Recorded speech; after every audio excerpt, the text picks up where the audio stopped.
à Conakry, bonsoir à tous. Je vous donne l'information. Lutte contre le cancer du sein et du col de l'utérus s'intensifie à travers Octobre Rose. À Conakry, l'OLEA, un service de courtage d'assurance et ses partenaires apportent leur soutien aux femmes. Et puis nous irons à Lola où les femmes de Ouéakoré se font entendre face à sa présence persistante des troupeaux étrangers de leur localité. Le ministre de l'Élevage apporte une solution à ce problème. Et enfin, nous irons au marché de Kosa pour parler de l'accumulation des déchets et l'insalubrité avec le mouvement des jeunes engagés pour le rassemblement et le développement de Guinée. Bonsoir à tous et bienvenue. La Guinée abritera bientôt le forum de la couverture santé universelle. C'est une initiative du Conseil national de la transition. Ce lundi, la commission ad hoc mise sur pied était en conclave avec les partenaires au développement. Objectif harmonisé et les idées pour la réussite de la rencontre de Conakry prévue le 19 novembre prochain. Robert Sidi Tono signe ce reportage. C'est pour matérialiser la couverture santé universelle figurant en bonne place dans la nouvelle constitution que la Guinée, à travers son institution parlementaire, tiendra le 19 novembre prochain le premier forum parlementaire sur la santé universelle. En prélude donc de cette rencontre de Conakry, la commission ad hoc mise sur pied à cet effet tient sa première séance de travail. Objectif, mettre en place un mécanisme cohérent pour une mobilisation autour du projet. Cette rencontre va nous permettre, avec des experts étrangers et des pays qui ont une expertise en matière de CSU, pour les mécanismes innovants de financement de la couverture santé universelle. Dans cet élan de la constitutionnalisation de la CSU, le CNT bénéficie déjà du soutien des partenaires au développement présents à la rencontre. Le tour de table a permis de recueillir des propositions concrètes pour mieux harmoniser le travail. À vos côtés, sous la forme d'une expertise technique, laquelle s'appliquera aussi dans le champ législatif si vous voulez tirer parti de ce que seront les conseils, les recommandations qui seront fournis par cet expert. Pendant qu'il y a la mise en place de ce programme ambitieux Simandou 2040, qui reprend ou qui retient, qui reconnaît la santé comme une priorité, et le 5e pilier de Simandou, c'est consacré à la santé et au bien-être de la population. Donc ça va ensemble, c'est une vision qu'il faut maintenant matérialiser par la concrétisation justement de la couverture sanitaire universelle au niveau du pays. Le président du CNT, Dr Dansa Kourouma, a invité chacun à mettre son expertise à contribution pour la réussite de ce forum, condition sine qua non de la mise en œuvre de cette volonté politique. Notre ambition, elle est grande, mais elle est noble quand même. Nous comptons sur vous pour que cette ambition puisse se matérialiser, chacun avec sa contribution. Nous n'avons pas de régie ici. Dire qu'il faut collecter l'argent pour nous donner, non. Le programme est là, les acteurs que nous voulons envoyer sont coulés, mais chacun se dit ce qu'il peut faire. Il s'agit chacun, en fonction de ce qu'il a, de soutenir une des initiatives du forum pour que ça soit un succès pour vous les partenaires, pour nous les parlementaires, pour le gouvernement et pour même les institutions africaines, dont l'Union africaine et la CEDEAO. On va les inviter tous dans ces forums-là. Chacun peut apporter quelque chose. Rendez-vous est pris pour le 19 novembre prochain pour la tenue du premier forum auquel participeront plusieurs pays africains et de nombreux partenaires au développement. Parlons à présent du cancer du sein et du col de l'utérus. Ces maladies qui continuent à endeuiller les familles de femmes ou les Guinée. Un service de courtage en assurance s'accentue, cette fois-ci sur les activités sportives comme la marche et le fitness pour promouvoir le dépistage gratuit et prise en charge des malades. Cette marche a débuté à Donka pour aboutir à la plage Kamayenne où les initiateurs ont passé le message, comme l'indique Aboubakar Gabi dans ce reportage. Avec un taux de prévalence très inquiétant, le cancer du sein et du col de l'utérus continue de frapper une couche vulnérable en Guinée. Pour lutter contre ces maladies qui touchent les femmes, les voix s'élèvent pour sauver des vies. Cette marche est mise à contribution pour amener les femmes à se faire dépister. C'est un moment fort, c'est-à-dire c'est un moment de partage que nous, Oléa, avons initié pour pouvoir accompagner, sensibiliser et encourager toutes ces femmes, nos proches, à se faire dépister. Parce que plus on est informé, plus on est fort pour vaincre cette maladie. Par ce fitness, un entraînement physique, ces acteurs s'engagent dans la sensibilisation et le dépistage du cancer du sein et du col de l'utérus. Ils entendent s'investir dans la prise en charge des patientes pour accompagner la politique nationale de la santé publique en faveur du mieux-être des femmes guinéennes. Oléa Guinée, comme chaque année, nous nous impliquons dans la lutte contre le cancer du sein parce que c'est une cause qui nous concerne au sein de tout groupe qui se respecte. Mission d'impacter via des activités que nous organisons tous les ans, des activités de sensibilisation, de conseil, parce que lorsqu'on est au courant d'une maladie, on est mieux outillé pour se prévenir de cette maladie, mieux outillé pour se soigner. Pour ces initiateurs, cette lutte est une cause noble qui doit être soutenue pour encourager les femmes à profiter des séances de dépistage gratuits, actuellement disponibles dans plusieurs structures sanitaires du pays. On change de décor, direction Sénégal à Dakar. Le campus africain de leadership féminin rassemble plusieurs femmes venues de la sous-région.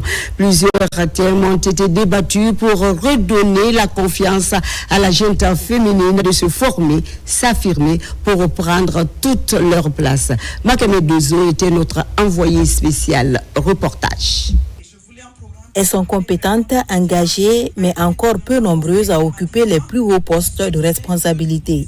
Face à ce constat, de plus en plus d'initiatives voient le jour pour former les femmes au leadership et les aider à briser le plafond de verre.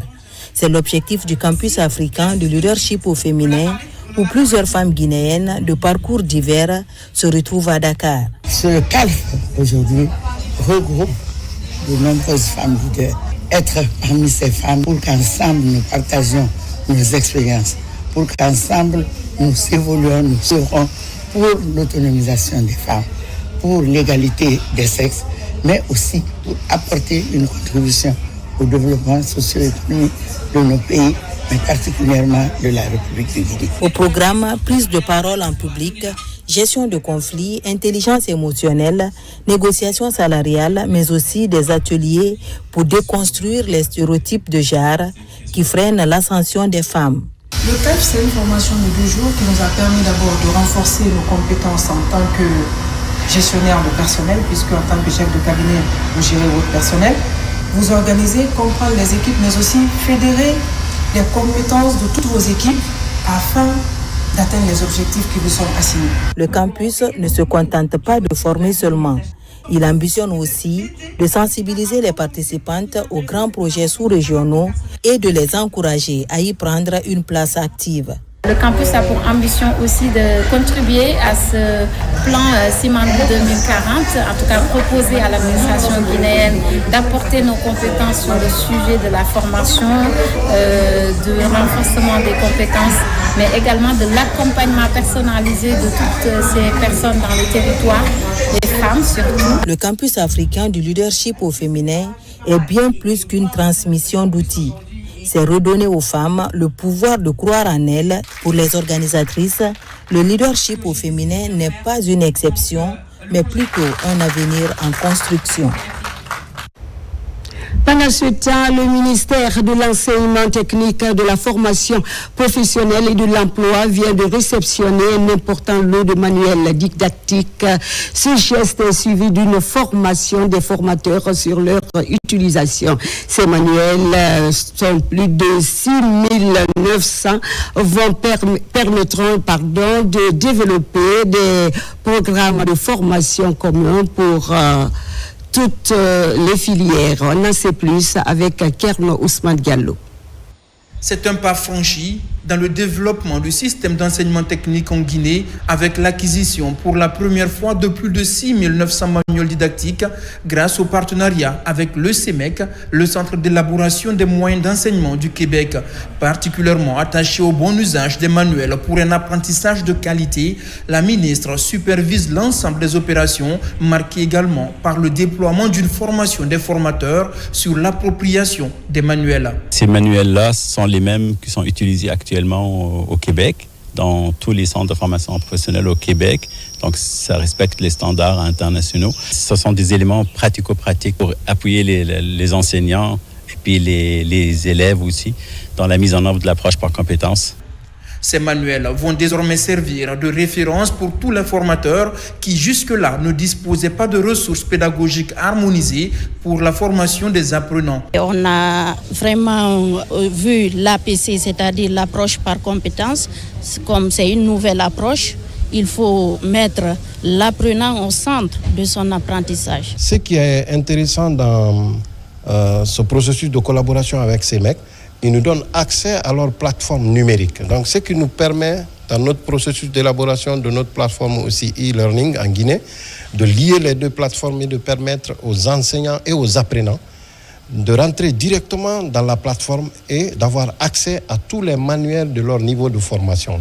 Pour le département de l'enseignement technique, ces manuels sont d'une importance capitale pour former des ouvriers et techniciens compétitifs. Si nous voulons que notre personnel, que nous apprenons, prétende à un emploi décent au niveau du secteur privé, il faut qu'on s'assure que ce qui est dispensé au niveau de nos écoles correspond effectivement aux besoins du marché du travail. Et aujourd'hui, je pense que grâce à ces manuels, nous avons un nouveau départ. Outre les ouvrages, un programme de distribution de kits individuels aux apprenants a débuté l'an dernier, des efforts qui concourent à créer une meilleure dynamique de formation et à transformer le secteur de l'enseignement technique.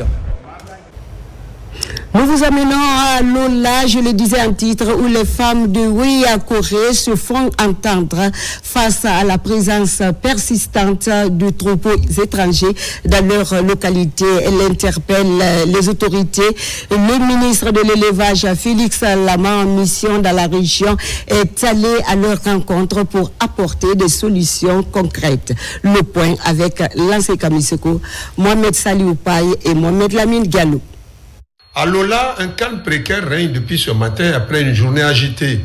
Des dizaines de femmes de Ouéakoré ont pris d'assaut la route nationale, parcourant près de 8 km pour rallier la commune urbaine. Leur objectif, exprimer leur colère face à la présence des bœufs dans leur zone de culture. Le ministre qui a rejoint ces femmes a sensibilisé ces femmes, tout en leur rassurant que ces cris de cœur, nous allons prendre toutes les dispositions nécessaires afin que ces dégâts puissent être une réalité dans la localité de Ouéakoré. Et ces femmes ont sagement compris le message du ministre et elles sont déjà dans l'effervescence. Cela prouve à suffisance qu'elles sont vraiment dans l'esprit. En séjour dans la région, dans le cadre d'une campagne de sensibilisation sur le deuxième communiqué conjoint des ministères de l'Agriculture, de l'Élevage et du ministère de l'Administration du Territoire et de la Décentralisation, interdisant la transhumance transfrontalière sur le territoire national, le ministre Félix Lama est allé à la rencontre de ces femmes. Nous avons échangé avec les femmes et nous leur avons expliqué que leur cri de cœur est entendu, que nous prenons toutes les dispositions au niveau de la région pour pouvoir faire en sorte que les transhumants étrangers qui sont encore sur le territoire puissent sortir avec le soutien des forces de défense et de sécurité qui ont déjà reçu les instructions pour mener à bien cette opération de déguerpissement. Nous avons sensibilisé les éleveurs guinéens sur la nécessité de garder leur bétail dans les enclos pour éviter une divagation pendant cette période culturelle. Nous leur avons dit que le gouvernement, à travers le ministère de l'élevage, a déjà signé un contrat pour la réalisation des milliers d'hectares de zones de pâturage où nous allons réaliser des aménagements pour que le bétail puisse s'abreuver dans ces zones de pâturage, pour qu'il y ait la culture fourragère afin que le bétail puisse manger en toute sécurité et qu'il y ait un contrôle sanitaire qui s'effectue sur le bétail dans ces zones de pâturage. C'est la solution durable qu'il nous faut. Et cette solution, grâce à la vision du chef de l'État, elle est aujourd'hui chose faite, puisque l'entreprise recrutée pour la réalisation de ces zones de pâturage est maintenant à Lola. Et certaines zones de pâturage sont déjà identifiées avec l'aide et la participation des communautés qui sont impliquées aussi et qui, d'eux-mêmes et de façon volontaire, ont mis à disposition des espaces communautaires pour la réalisation de ces zones de pâturage. Nous nous sommes donc quittés dans un sentiment d'entente, de joie et de fraternité. Au terme de leur échange, le chef du département de l'élevage a accompagné ces femmes dans leur village. La population a réservé un accueil chaleureux à la délégation ministérielle, saluant la réactivité du gouvernement face à leurs préoccupations. Et puis lancement du recensement et cartographie des domaines agricoles. L'enjeu est de répertorier le foncier rural dans une plateforme numérique pour permettre aux régions administratives de profiter pleinement des opportunités d'investissement des promoteurs nationaux et étrangers du développement rural. Un outil d'aide à la décision mise en œuvre par le ministère de l'Agriculture avec le soutien de la Banque mondiale. Nous dit Fodé Camara, on le suit. Estimé à plus de 13 millions d'hectares, la superficie totale cultivable de la République de Guinée est sous-exploitée, avec seulement 25% mis en valeur. Pour avoir des statistiques fiables, afin de mieux orienter les décideurs et les investisseurs, les travaux de recensement et de cartographie des domaines agricoles sont lancés dans les régions administratives de Conakry, Kindia, Boké et Kankan. Depuis le 5 septembre 2021, l'agriculture a été érigée en priorité nationale sous l'impulsion du président de la République, le chef de l'État général Mamadi Doumbouya. Cette orientation se traduit par l'inclusion de l'agriculture comme une place de premier choix dans le programme Simandou 2040. L'agriculture occupe une place importante dans le programme Simandou 2040 qui fixe les piliers de notre développement dans les 15 prochaines années. En effet, le premier pilier concerne la sécurité alimentaire et la transformation agricole. Donc aujourd'hui, le lancement qui s'opère est le lancement du recensement et de la cartographie des terres agricoles de l'État dans les régions administratives. Financé par la Banque mondiale à travers le projet de développement de l'agriculture commerciale en Guinée, cette cartographie des domaines agricoles de l'État sera réalisée par la NASA, Agence nationale des statistiques agricoles et alimentaires. L'enjeu est double. Le premier, c'est d'améliorer notre gouvernance foncière, notamment la connaissance des terres agricoles de l'État, de leurs caractéristiques, de leur superficie, des cours d'eau qui sont à côté et autres informations clés qui nous permettront de mieux planifier nos politiques publiques, mais aussi de mieux structurer les investissements privés. Le deuxième enjeu est celui de l'amélioration du cadre des investissements du pays.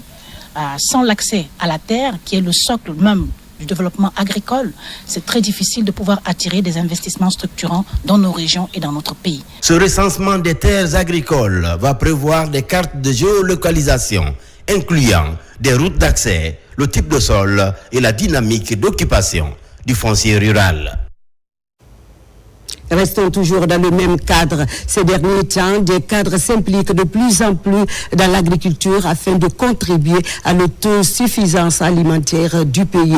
C'est dans cette optique que M. Moussa Lamine Bérété, greffier de profession, s'est engagé dans la culture du riz avec la réalisation de plusieurs hectares. Aujourd'hui, il récolte le fruit de son travail. Cette action illustre l'exemple d'un citoyen déterminé à soutenir, n'est-ce pas, Kerno Younoussaba et Boubacar Amikamara. Contribuer à l'autosuffisance alimentaire, telle est la vision de M. Moussa Lamine Bérété. En plus de son rôle dans l'authentification des actes judiciaires, il alterne entre le métier de greffier et l'agriculture. Cette année, il a réalisé plus de 7 hectares de riz. Après 3 mois de travaux champêtres, Maître Bérété récolte le fruit de son travail. Derrière cette contrainte professionnelle, j'ai une passion pour l'agriculture, à contribuer de façon positive au développement de notre chère nation, la Guinée. Cette importance s'inscrit dans le cadre de l'accompagnement de M. le Président de la République, qui ne ménage aucun effort aujourd'hui pour faire de la Guinée un scandale agricole. Je me suis inscrit dans cette logique. Derrière sa profession d'huissier, Maître Lamine Bérété affiche sa passion pour la terre. À travers cette première expérience, il a pu récolter diverses cultures, notamment des fruits, légumes et d'autres produits agricoles. Au-delà du riz, nous avons d'autres cultures comme le maïs, le melon, la patate, concombre et les aubergines. Mais tous ces produits-là ont donné. Maître Bérété est un homme encouragé car il contribue activement à la lutte contre l'insécurité alimentaire. Il mérite donc le soutien des autorités afin de poursuivre ses efforts de la lutte contre la famine. Maître Bérété ne compte pas s'arrêter en si bon chemin. Il compte aménager son domaine en vue d'expérimenter d'autres variétés de cultures pendant la saison sèche. En attendant les résultats de cette année, motive l'entrepreneur. Parlons maintenant de la production bovine et l'amélioration génétique et alimentation animale en Guinée. C'est un projet de diagnostic composé d'experts brésiliens et cadres guinéens qui vient de séjourner à Farana. L'objectif général est de contribuer à la sécurité alimentaire et nutritionnelle du pays en mettant l'accent sur l'augmentation de la productivité en viande et en lait de race bovine Ndama dans le sud de la Guinée. N'est-ce pas, Ibrahima Oulé Fofana? On t'écoute. Ici au gouvernorat de Farana, les responsables du projet d'étude d'amélioration de la race bovine Ndama se sont entretenus avec les autorités régionales autour de la mission. À la préfecture également, les mêmes échanges ont eu lieu avant de prendre la direction de Tindo.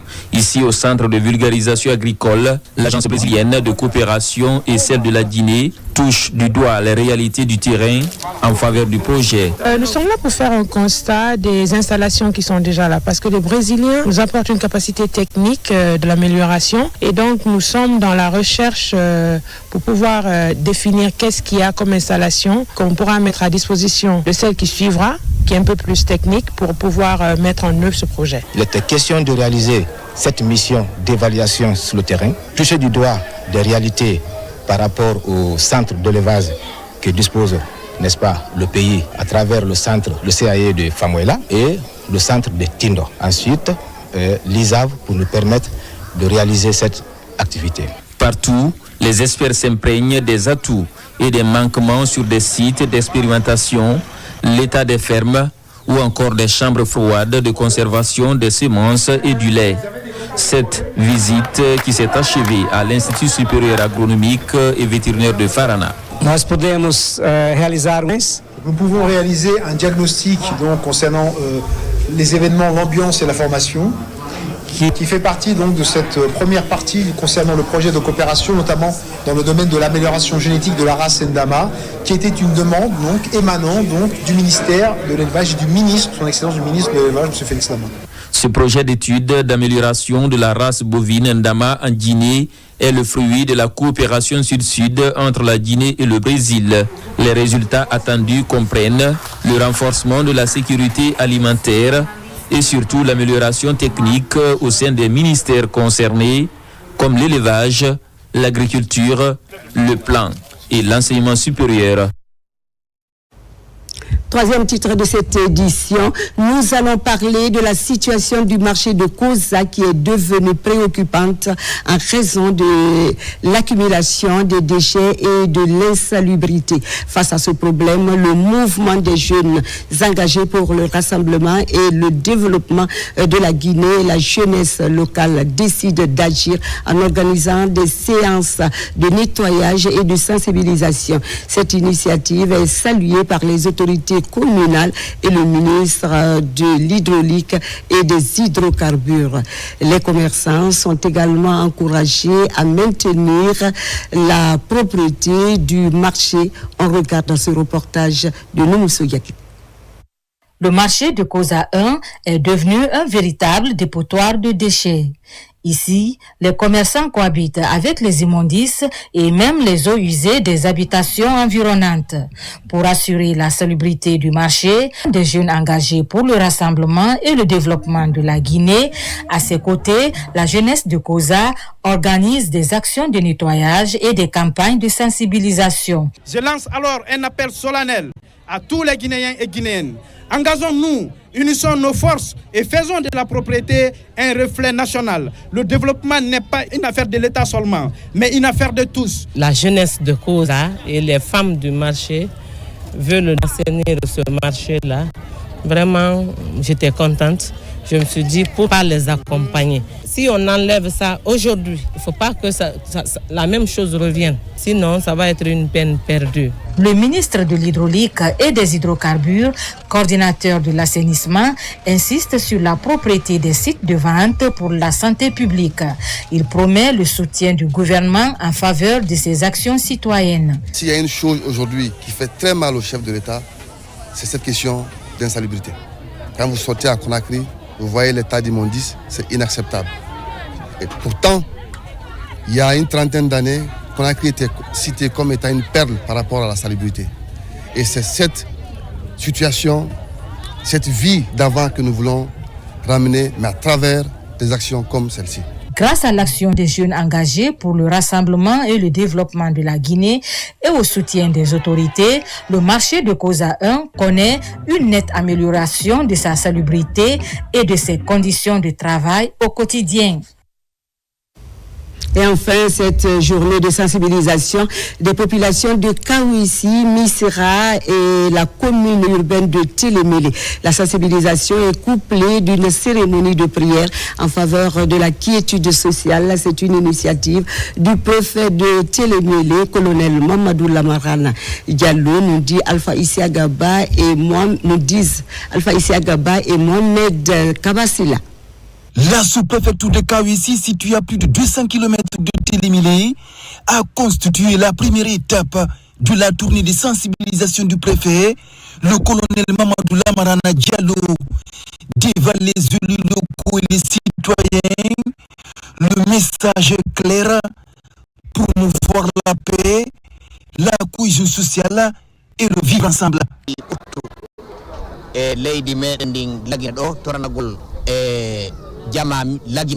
Nous allons continuer à œuvrer pour le maintien de la paix. Nous, à Télémélé, on est vraiment content du CNR.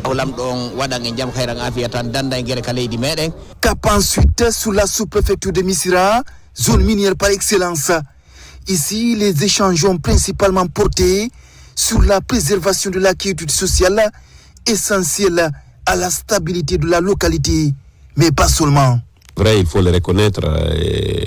Les sociétés aussi sont en train de faire de leur mieux pour pouvoir quand même les accompagner, il faut le reconnaître aussi. Mais ça va se renforcer parce qu'il y a toujours des réclamations. Ces réclamations ne vont jamais presque finir. Tout le temps c'est comme ça au niveau des sociétés minières. Mais la solution, je crois que la solution vraiment est trouvée pour que la paix règne. Et tout le monde, nous avons en tout cas quitté, tout le monde est satisfait. Dans la foulée, le préfet de Télémélé, le colonel Mamadou Lamarana Diallo, a tenu à remercier les populations rencontrées pour leur forte mobilisation lors du dernier scrutin référendaire. Et voilà qui met fin à cette édition d'information à la réalisation. Mamadou Saliou Ba et Mounir Bari sous l'œil vigilant de l'équipe technique du jour. Merci de votre fidélité. Je vous retrouve à 17h, Inch'Allah, pour d'autres infos. Bonsoir chez vous.